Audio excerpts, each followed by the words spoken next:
మిత్రులారా, మిమ్మల్ని అందరినీ నేటి ఈ ప్రేమధార కార్యక్రమానికి ప్రేమతో స్వాగతం పలుకుచున్నాము. మీరందరూ దినదినము దేవునిలో ఎదుగుతూ దేవుని పరిచర్యకు మరియు ఇతరులకు ఆశీర్వాదకరంగా ఉన్నారని తెలుస్తున్నాం. గత కొన్ని రోజులుగా మనము మత్తయి సువార్త అధ్యయనాలకు సంబంధించి ఎన్నో విషయాలను ధ్యానిస్తూ వస్తున్నాం. నేటి ఈ కార్యక్రమంలో విలువలేని సంస్కరణను గూర్చి మరియు పరలోక రాజ్యమునకు సంబంధించిన ఉపమానాలను గూర్చిన వివరాలను తెలుసుకుందామా?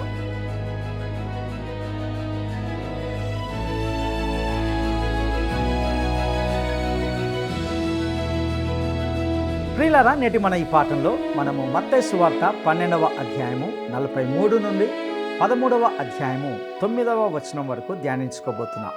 ఇక్కడ యేసు అత్యంత లోతైన మరియు ఆశ్చర్యపరిచే ఉపమానాల్లో ఒకదాన్ని చెబుతూ ఉన్నాడు. మత్తయి సువార్త 12వ అధ్యాయము 43వ వచనాన్ని మనం గమనిద్దాం.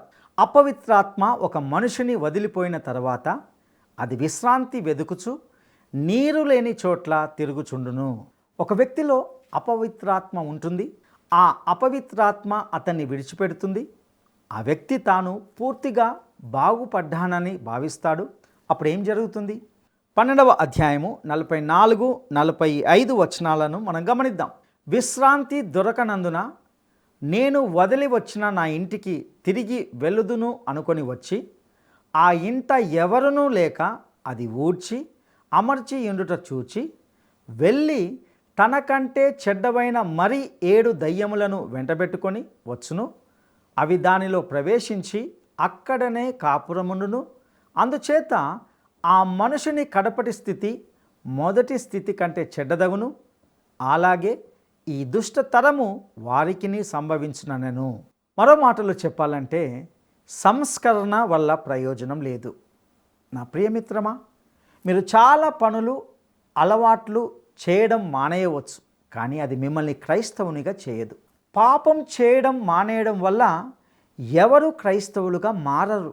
సంస్కరణ అనేది ఎవరిని విశ్వాసిగా మార్చదు. కాబట్టి అది మనకు అవసరమైనది కూడా కాదు. ప్రియులారా, ప్రపంచంలో అత్యంత కఠినమైన వ్యక్తులు రక్షణ పొందని సంఘ సభ్యులే. ఎందుకంటే తాము సరిగ్గానే ఉన్నామని వారు అనుకుంటారు. వారు స్వంతగా సంస్కరణలకు లోనై ఖాళీగా శుభ్రం చేయబడి చక్కగా అలంకరించబడ్డారు. వారు ఒక ఖాళీ ఇంటిలా ఉన్నారు. మరియు దుష్టాత్మలు చేయవలసిందల్లా అందులోకి ప్రవేశించడమే. సాతాను వారిని తన ఆధీనంలో ఉంచుకున్నాడు. వారు ఈ వాస్తవాన్ని గుర్తించరు. సంస్కరణ అంటే మరణము మరియు నాశనం. పునరుజ్జీవం అంటే జీవము మరియు స్వేచ్ఛ. ప్రియులారా, ఈ అధ్యాయంలోని చివరి భాగము మరింత ఆశ్చర్యకరమైనది. ఇందులో తల్లి మరియు కుమారుడు, చివరికి రక్త సంబంధికులైన సోదరుల కంటే గొప్పదైన ఒక సంబంధం ఇక్కడ ఉంటున్నది. అదేమిటంటే యేసు క్రీస్తుపై విశ్వాసము ద్వారా ఆయనతో స్థాపించబడినటువంటి సంబంధం. మత్తయి సువార్త 12వ అధ్యాయము 46 నుండి 50 వచనాలను మనం గమనిద్దాం. ఆయన జనసమూహములతో ఇంకా మాట్లాడుచుండగా ఇదిగో ఆయన తల్లియు సహోదరులను ఆయనతో మాట్లాడగోరుచు వెలుపల నిలిచియుండిరి. అప్పుడొకడు, ఇదిగో నీ తల్లియు నీ సహోదరులను నీతో మాట్లాడవలెనని వెలుపల నిలిచి ఉన్నారని ఆయనతో చెప్పాను. అందుకు ఆయన తనతో ఈ సంగతి చెప్పిన వాని చూచి, నా తల్లి ఎవరు, నా సహోదరులెవరు అని చెప్పి తన శిష్యుల వైపు చేయి చాపి, ఇదిగో నా తల్లియు నా సహోదరులను, పరలోకమందున నా తండ్రి చిత్తము చొప్పున చేయువాడే నా సహోదరుడును నా సహోదరియు నా తల్లియు అనెను. ఈనాడు అత్యంత బలమైన బంధము క్రీస్తుకు మరియు ఒక విశ్వాసికి మధ్య ఉండే బంధమే అని ప్రభు ఇక్కడ చెప్తున్నాడు. నీవు దేవుని బిడ్డవై ఉండి నీ కుటుంబంలో రక్షణ పొందని వారు ఉన్నట్లయితే నిన్ను కన్న తల్లితో సహా నీ సొంత బంధువుల కంటే కూడా నీవు యేసుక్రీస్తుకు ఎంతో సన్నిహితంగా ఉంటావు. నీ కుటుంబంలోని రక్షణ పొందని సభ్యుల కంటే ఇతర విశ్వాసులతోనే నీకు ఎక్కువ సన్నిహిత సంబంధం అనేది ఉంటుంది. ఇది ఎంత అద్భుతమైన విషయం కదా. ఆయన ఒక సరికొత్త బంధం గురించి మాట్లాడుతున్నాడు. ఇంతకీ మరి ఆ తండ్రి చిత్తం అంటే ఏమిటి? నీవు ప్రభువైన యేసుక్రీస్తు మాట వినడం, ఆయనను అంగీకరించడం మరియు ఆయనను విశ్వసించడం. ఇప్పుడు మనము 13వ అధ్యాయంకి వస్తున్నాం. ప్రియులారా, మనం ఇంతకుముందు చెప్పుకున్నట్లుగా మత్తయి సువార్త బైబిల్ మొత్తానికే ఒక తాళం చెవి వంటిది అని చెప్పవచ్చు. పాత నిబంధన మరియు క్రొత్త నిబంధన ఈ రెండింటికి అది ఒక బహిరంగ ద్వారం వంటిది. అదే నిజమే అయితే మత్తయి సువార్తకు 13వ అధ్యాయమే అసలైన తాళం చెవి. ఇది 13వ అధ్యాయానికి అత్యంత ప్రాముఖ్యతను కల్పిస్తుంది. ఈ గ్రంథములోని మరే ఇతర భాగం కంటే కూడా పరలోక రాజ్యం అంటే ఏమిటో అర్థం చేసుకోవడానికి ఈ అధ్యాయము మనకు మరింత స్పష్టతనిస్తుంది. మనము దీనిని మర్మ ఉపమానాల ప్రసంగం అని పిలుస్తాం. మత్తయి సువార్తలో ఉన్న 3 ప్రధాన ప్రసంగాల్లో ఇది ఒకటి కొండ మీద ప్రసంగము గతాన్ని గురించి వివరిస్తుంది. అది ఆ దేశానికి సంబంధించిన ధర్మశాస్త్రము లేదా నియమావళి. 2 మర్మ ఉపమానాల ప్రసంగం, ప్రస్తుత యుగంలో ఈ యుగంలో పరలోక రాజ్యం యొక్క స్థితిగతులు ఎలా ఉంటాయో ఇది వెల్లడిస్తుంది. 3వదిగా ఒలీవల కొండ ప్రసంగం. ఇది భవిష్యత్తు వైపు దృష్టి సారిస్తుంది. అంటే ఆ రాజు తిరిగి రావడం గురించి మరియు ఈ యుగం ముగిసిన తర్వాత సంభవించే విషయాల గురించి అది తెలియజేస్తుంది. మన ప్రభువు బాప్టిస్మమిచ్చు యోహానును అనుసరించి మత్తయి సువార్త 4వ అధ్యాయము 17వ వచనంలో చెప్పబడిన విధంగా మారు మనసు పొందుడి, పరలోక రాజ్యము సమీపించి ఉన్నది అని ప్రకటించడాన్ని నేను మీకు గుర్తు చేస్తున్నాను. ప్రియులారా, మన ప్రభువు ఆ రాజ్యపు ధర్మశాస్త్రాన్ని అనగా కొండ మీది ప్రసంగాన్ని ప్రకటించాడు. ఆ తర్వాత ఆయనకు శక్తిని ప్రదర్శించి తన శిష్యులను ఆ సందేశంతోనే పంపాడు. అయితే ఈ సందేశము తిరస్కరణకు గురైంది. ఇశ్రాయేలు తమ రాజును తిరస్కరించింది. అందువల్ల మన ప్రభువు తన అద్భుత కార్యాలు జరిగిన పట్టణాలకు మరియు మత పెద్దలకు వ్యతిరేకంగా ఒక తీర్పును ప్రకటించాడు. వారు ఆయనను ఒక సూచన అడిగినప్పుడు యోనా సూచన తప్ప మరే సూచన వారికి ఇవ్వబడదని ఆయన ఎంతో స్పష్టంగా చెప్పాడు. ప్రియులారా, యోనా పునరుత్థానానికి ఒక సూచనగా ఉంటున్నాడు. మరియు దీని తర్వాత కొద్ది కాలానికే క్రీస్తులో అది వారికి నెరవేరవలసి ఉంటున్నది. చివరిగా మత్తయి సువార్త 11వ అధ్యాయము 28వ వచనంలో ఆయన వ్యక్తిగత ఆహ్వానాన్ని ఇచ్చినట్టుగా మనం చూస్తాం. ప్రయాసపడి భారము మోసుకొనిచున్న సమస్త జనులారా నా యొద్దకు రండి, నేను మీకు విశ్రాంతి కలగజేతును. ఇప్పుడు ఒక ప్రశ్న తలెత్తుతుంది. పరలోక రాజ్యానికి ఏమవుతుంది? తన మొదటి రాకడలో ఆయన ఆ రాజ్యాన్ని భూమిపై స్థాపించరు అనేది స్పష్టం. కాబట్టి క్రీస్తు యొక్క శ్రమలకు మరియు మహిమకు మధ్య గల ఈ విరామ కాలములో పరలోక రాజ్యానికి ఏమి జరుగుతుంది? అయితే మర్మపు ఉపమానాల ప్రసంగంలో మన ప్రభువు 7 లేదా 8 ఉపమానాలను ఉపయోగించి ఈ విరామ కాలములో భూమిపై పరలోక రాజ్యానికి సంబంధించిన పరిస్థితులను మన ముందు ఉంచాడు. వాటిని మనము మర్మపు ఉపమానాలు అని పిలుస్తాం. ఎందుకంటే దేవుని యొక్క వాక్యంలో మర్మము అంటే ఒక నిర్దిష్ట సమయం వరకు దాచబడి లేదా రహస్యంగా ఉండి ఆ తర్వాత బయలుపరచబడిన విషయం. ఈ నిర్వచనం ప్రకారము సంఘము అనేది ఒక మర్మము. ఎందుకంటే పాత నిబంధనలో అది ప్రత్యక్షతకు సంబంధించిన విషయం కాదు. అది క్రీస్తు మరణము మరియు పునరుత్థానం తర్వాత బయలుపరచబడింది. నిజానికి క్రీస్తు మరణించి తిరిగి లేచే వరకు కూడా సంఘము అనేది ఉండడానికి వీల్లేదు. ఎఫెసీయులకు రాసిన పత్రిక 5వ అధ్యాయము 25వ వచనం ఇలా చెబుతుంది, క్రీస్తు కూడా సంఘమును ప్రేమించి దాని కొరకు తను తాను అప్పగించుకున్నాడు. ప్రియులారా, పరలోక రాజ్యం అనేది సంఘానికి పర్యాయ పదం కాదని, అలాగే సంఘం అనేది పరలోక రాజ్యానికి పర్యాయ పదం కాదని గమనించడం ఎంతో ముఖ్యం. నేటి కాలంలో పరలోక రాజ్యం అంటే సమస్త క్రైస్తవ ప్రపంచం. స్పష్టంగా చెప్పాలంటే సంఘం అనేది ఈ క్రైస్తవ ప్రపంచంలో అంతర్భాగమే తప్ప అది ఆ ప్రపంచం మొత్తాన్ని ఏమాత్రము సూచించదు.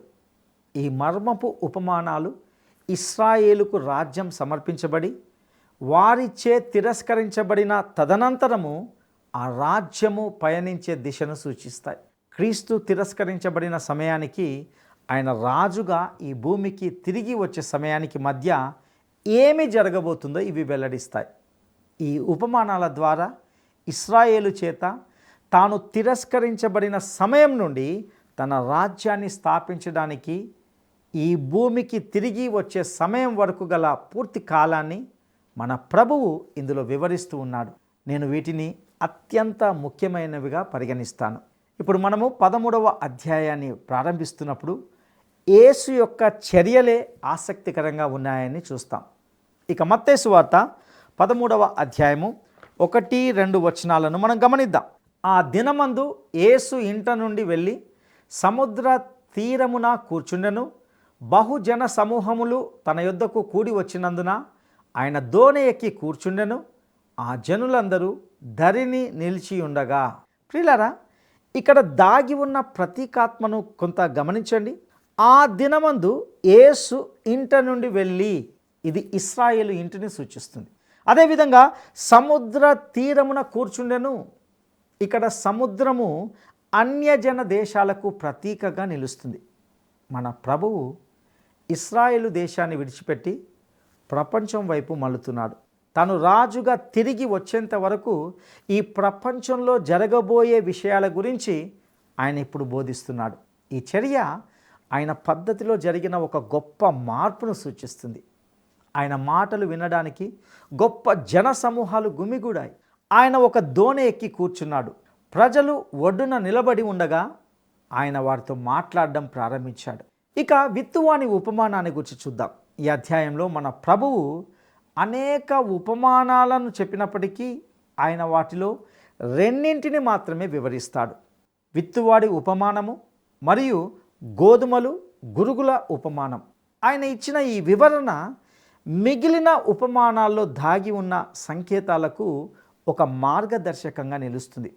ఉదాహరణకు ఈ విత్తువాడి ఉపమానంలో పక్షులు సాతాన్ని సూచిస్తాయి. కాబట్టి ఆయన మరొక ఉపమానంలో పక్షుల సంకేతాన్ని ఉపయోగించినప్పుడు అవి ఏదో మంచి విషయాన్ని సూచించడం లేదని మనము నిశ్చయంగా భావించవచ్చు. మనము ఒకే పద్ధతిని అనుసరిస్తూ మన ప్రభువు ఇచ్చిన వివరణ అర్థాన్నే ఒక ప్రామాణికంగా తీసుకోవాలి. విత్తువాని ఉపమానం అనేది మర్మ ఉపమానాల శ్రేణిలో మొదటిది. అంతేకాక ఈ ఉపమానాలన్నింటికీ ఇదే పునాదిగా పరిగణించబడుతుంది. ఇక మత్తయి సువార్త 13వ అధ్యాయము 3వ వచనాన్ని మనం గమనిద్దాం. ఆయన వారిని చూచి చాలా సంగతులను ఉపమాన రీతిగా చెప్పెను. ఎట్లనగా, ఇదిగో విత్తువాడు విత్తుటకు బయలు వెళ్ళెను. ప్రియులరా, నేను కాస్త ముందుకు వెళ్ళి ఆ విత్తువాని గురించి మన ప్రభువు ఇచ్చిన వివరణను మీకు తెలియజేస్తాను. ఆ విత్తువాడు మనుష్య కుమారుడు అని, ఆ విత్తనము దేవుని వాక్యమని ఆయన మనకు తర్వాత వివరిస్తాడు. ఇక 4-8 వచనాలను మనం గమనిద్దాం. వాడు విత్తుచుండగా కొన్ని విత్తనములు త్రోవ ప్రక్కను పడెను.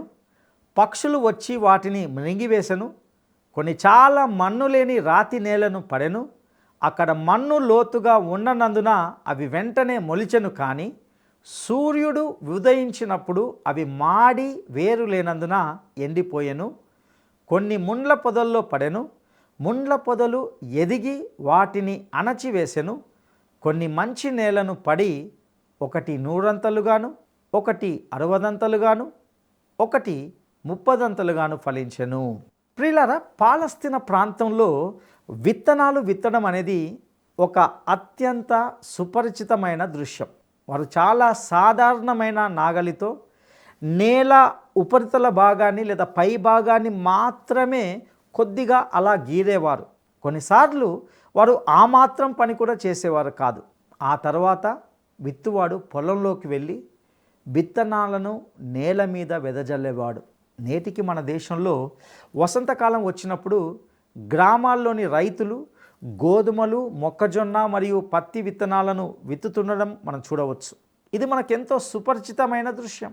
అయితే ప్రస్తుతం చాలా చోట్ల విత్తనాలు నాటడానికి యంత్రాలను ఉపయోగిస్తున్నారు. కానీ ఆ కాలంలో మాత్రము విత్తనాలను స్వయంగా చేతితోనే నాటేవారు.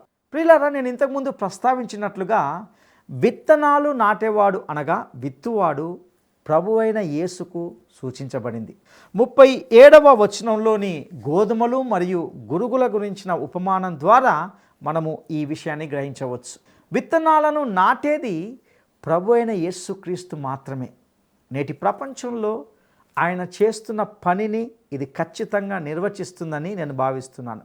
ప్రియులారా, ఆయన ఒక రాజు అయినప్పటికీ తన రాజ వస్త్రాలను ప్రక్కన పెట్టి నేడు ఒక రైతుల విత్తనాలు నాటే పనిని ఆయన చేస్తున్నాడు.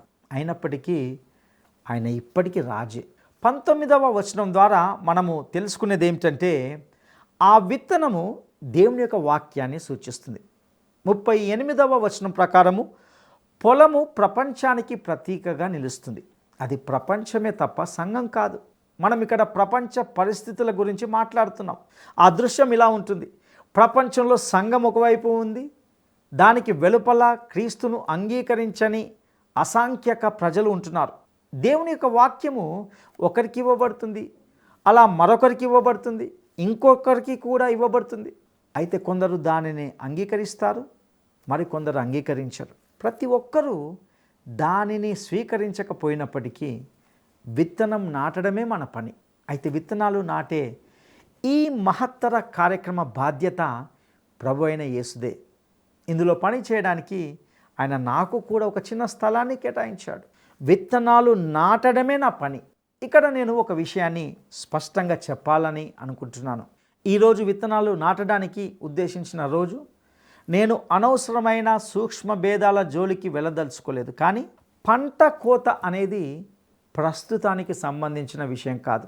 అయితే ఎవరైనా మీలో ఇలా అడగవచ్చు, క్రీస్తే పంట యజమానుని వేడుకొనిడి అని చెప్పలేదా అని. అవును, ఆ మాటలను మనం మరొకసారి మత్తయి సువార్త 9వ అధ్యాయము 36 నుండి 38 వచనాలు గమనిద్దాం.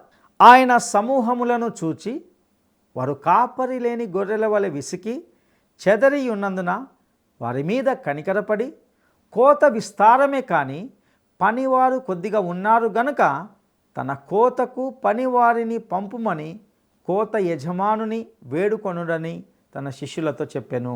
ప్రియులారా, ప్రభు తన అపోస్తులను ఇశ్రాయేలు వంశంలోని తప్పిపోయిన గొర్రెల వద్దకు పంపడానికి ముందు ఈ సందర్భం సంభవిస్తుంది. ధర్మశాస్త్ర యుగము ముగింపు దశకు చేరుకుంటుంది. విత్తనాలు చల్లిన తర్వాతే పంట కోత సమయం వస్తుంది. సుమారు 1600 సంవత్సరాల పాటు ధర్మశాస్త్రం క్రింద విత్తనాలు చల్లబడ్డాయి. ఆ తర్వాత పంట కోత సమయం వచ్చింది. ఒక క్రొత్త యుగం, ఒక క్రొత్త వ్యవస్థ ఆరంభమైంది. ఒక యుగం ముగింపులో పంట కోత అనేది ఉంటుంది. మరొక యుగం ప్రారంభంలో విత్తనాలు చల్లడం జరుగుతుంది. అయితే ఒక యుగం చివరిలో జరిగే పంట కోత అనేది తీర్పు అని నేను ప్రత్యేకంగా నొక్కి చెప్పాలని అనుకుంటున్నాను. దీనిని మనము తర్వాతి భాగంలో వచ్చే కొన్ని ఉపమానాలు గమనించవచ్చు. అయితే ప్రియులారా, మన ప్రస్తుత కాలంలో మనము దేవుని వాక్యం అనే విత్తనాన్ని నాటవలసి ఉంది. టీవీ మరియు ఇతర మాధ్యమాల ద్వారా ఈ వాక్య బోధనను వింటున్న వారి నుండి మాకు అనేక ఫోన్ కాల్స్ వచ్చినప్పుడు మేమెంతో సంతోషిస్తాం. కొందరు వ్యక్తులు 1 సంవత్సరం లేదా అంతకంటే ఎక్కువ కాలం పాటు వింటూనే ఉంటారు.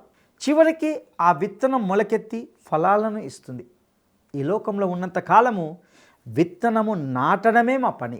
ప్రియమిత్రమా, అది మీ పని కూడాను. ఇప్పుడు ఆ విత్తనం ఎక్కడ పడుతుందో గమనించండి. అది 4 రకాల నేలల మీద పడుతుంది. ఆ విత్తనాల్లో 30వ వంతు మొలకెత్తవు, అవి చనిపోతాయి. ఆ విత్తనంలో ఎటువంటి లోపం లేదు, కానీ సమస్య అంతా కూడా ఆ నేలలోనే ఉంది. ఈ సందర్భంలో దేవుని ఎంపిక లేదా ఎలక్షన్ అనే సిద్ధాంతం గురించి మీరు ఎంత కావాలంటే అంత చర్చించుకోవచ్చు. కానీ ఈ ఉపమానంలో మానవుని స్వేచ్ఛ, సంకల్పం లేదా ఫ్రీ విల్ ఎంతగానో ప్రదర్శించబడింది. విత్తనానికి సంబంధించినంత వరకు నేల యొక్క స్థితి అత్యంత కీలకంగా ఉంటుంది. ఇప్పుడు విత్తనం పడిన వివిధ రకాల నేలల గురించి మన ప్రభువు ఇచ్చిన వివరణను పరిశీలిద్దాం. 4వ వచనంలో విత్తనాల్లో కొన్ని త్రోవ పక్కన పడ్డాయని, పక్షులు వచ్చి దానిని తినేశాయని అని చెప్పాడు. అదేవిధంగా 19వ వచనంలో ఆయన తన శిష్యులకు దాని అర్థాన్ని ఇలా వివరించాడు. 19వ వచనాన్ని మనం గమనిద్దాం. ఎవడైనను రాజ్యమును గూర్చిన వాక్యము వినియు గ్రహింపక ఉండగా దుష్టుడు వచ్చి వాని హృదయములో విత్తబడిన దానిని ఎత్తుకొని పోవును. త్రోవ ప్రక్కను విత్తబడిన వాడు వీడే. పక్షులు ఆ దుష్టుని అంటే సాతానును సూచిస్తాయి. దారి పక్కన విత్తబడిన విత్తనాన్ని సాతాను ఎత్తుకుపోతాడు.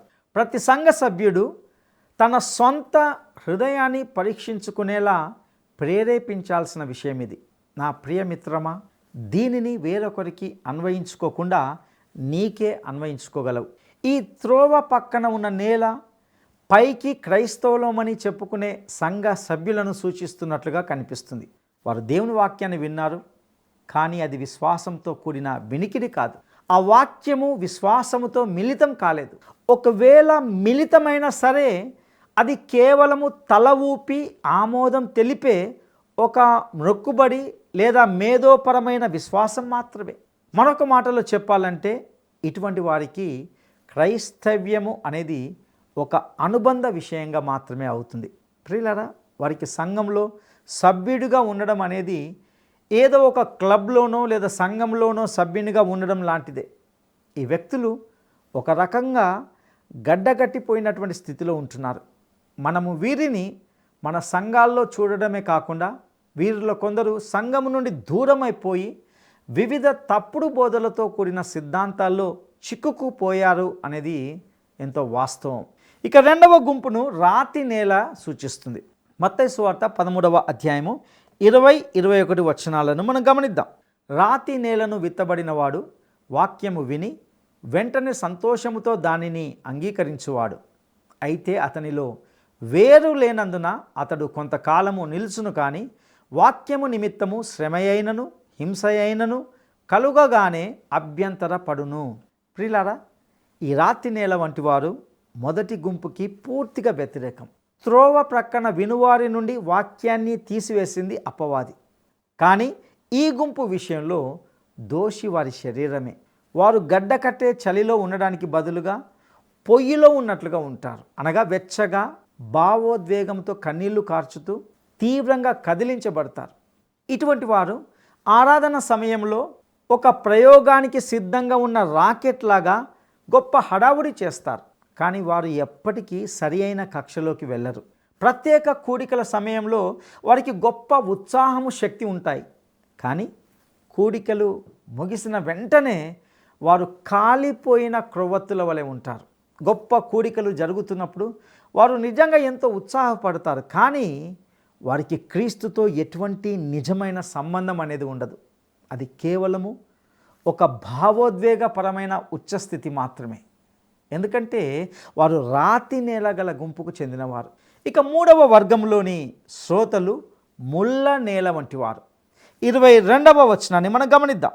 ముండ్ల పొదలలో విత్తబడిన వాడు వాక్యము వినువాడే, కానీ ఐహిక విచారమును ధనమోహమును ఆ వాక్యమును అణచివేయును గనుక వాడు నిష్ఫలుడగును. ఈ ప్రజల విషయంలో లోకము అనేది దేవుని యొక్క వాక్యాన్ని అణచివేస్తుంది. అపవాది త్రోవ ప్రక్కన ఉన్న ప్రజలను తన వశం చేసుకున్నాడు మరియు శరీరము రాతి నేల గల ప్రజలను చూసుకుంది. కానీ ఈ మూడవ తరగతి శ్రోతల విషయంలో లోకము వాక్యాన్ని అణచివేస్తుంది. లోక చింతలు ప్రవేశిస్తాయి. కొన్నిసార్లు అది పేదరికము, మరికొన్నిసార్లు మోసపూరితమైన ధనము ఐశ్వర్యము అవుతుంది. సామాజిక వర్ణపటపు రెండు చివరల అంటే తీవ్రమైన పేదరికము మరియు అపారమైన సంపద ఉన్నటువంటి ప్రజలను క్రీస్తు యొద్దకు చేర్చడం అనేది అత్యంత కష్టతరమైన పని. నిజంగా ఈ యొక్క సత్యము ఎంతో ఆసక్తికరంగా ఉంటుంది. చాలామంది ప్రజలు తమ జీవితంలో ఈ లోక చింతలు దేవుని యొక్క వాక్యాన్ని అణచివేయడానికి అనుమతించారని నేను గమనించాను. ఈ 3 రకాల నేలలు 3 రకాల విశ్వాసులను సూచించవు. వాస్తవానికి వారు అసలు విశ్వాసులే కారు. వారు వాక్యాన్ని విని దానిని పొందినట్లు మాత్రమే ఒప్పుకున్నారు. నా ప్రియ స్నేహితుడా, మనమందరము నిజంగా విశ్వాసంలో ఉన్నామో లేదో మనల్ని మనము పరీక్షించుకోవడం మంచిది. దేవునికి స్తోత్రము. కొన్ని విత్తనాలు మంచి నేల మీద పడతాయి. మరియు మన ప్రభువు దీనిని మనకు వివరిస్తున్నాడు. ఇక 23వ వచనాన్ని మనం గమనిద్దాం.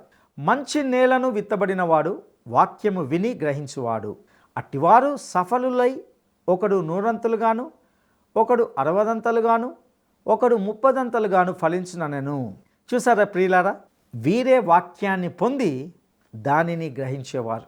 వారిలో కొందరు ఎక్కువ ఫలం ఇవ్వరు, కేవలము 30 మాత్రమే, కానీ కొందరు 100 ఫలమిస్తారు. ప్రియులారా, వాక్యం పట్ల అవగాహన ఉండాలి. మీకు ఒక సంఘటన గుర్తుండే ఉంటుంది. బైబిల్ గ్రంథంలో ఐథియోపియుడైన నపుంసకుడు వాక్యాన్ని చదువుతున్నాడు, కానీ అతడు గ్రహించాలని కోరుకున్నప్పటికీ అతడు దానిని గ్రహించలేదు. కాబట్టి దేవుని యొక్క ఆత్మ ఫిలిప్పును అక్కడ ఒక ప్రయాణికుడిగా ఉంచింది. అతడు ఆ నపుంసకునితో ప్రయాణించి అతనికి పరలోకానికి టికెట్ ఇచ్చాడు. ఆయన అతనికి వాక్యాన్ని వివరించాడు. వదకు గొర్రెలాగా నడిపించబడిన వాడు ప్రభు అయిన యేసుక్రీస్తు అని, ఆయన మన అతిక్రమముల కొరకు గాయపరచబడి మన కొరకు నలగొట్టబడ్డాడని వివరించాడు. అప్పుడు ఆ ఐథియోపియుడు విశ్వసించి క్రీస్తును తన స్వంత రక్షకునిగా స్వీకరించాడు. ప్రియులారా, ఇక్కడ ఫిలిప్పు దేవుని వాక్యం అనే విత్తనాన్ని విత్తుచున్నాడు. ఇది పరలోక రాజ్యానికి సంబంధించిన ఒక సందర్భం.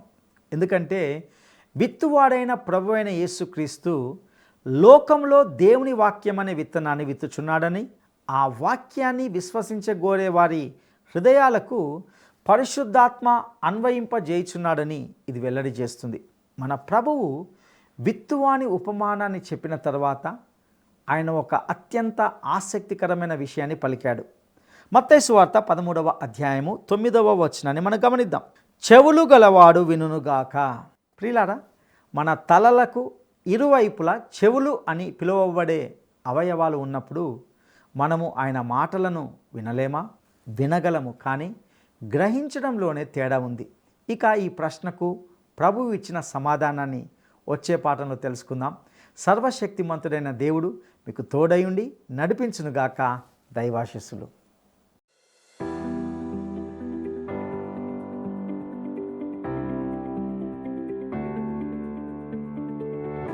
ఈ పాఠం ప్రకారం మర్మము అనగా ఏమిటి? ఈ పాఠం ప్రకారం మర్మము అనగా ఏమిటి? 1. ఎన్నటికీ ఎవరికీ అర్థం కాని కఠినమైన రహస్యం. 2. గతంలో దాచబడి ఇప్పుడు బయలుపరచబడిన విషయం. 3. కేవలం ఇశ్రాయేలీయులకు మాత్రమే వర్తించే చట్టం.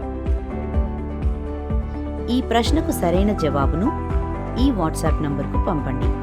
మా వాట్సాప్ నంబర్ 9399952570.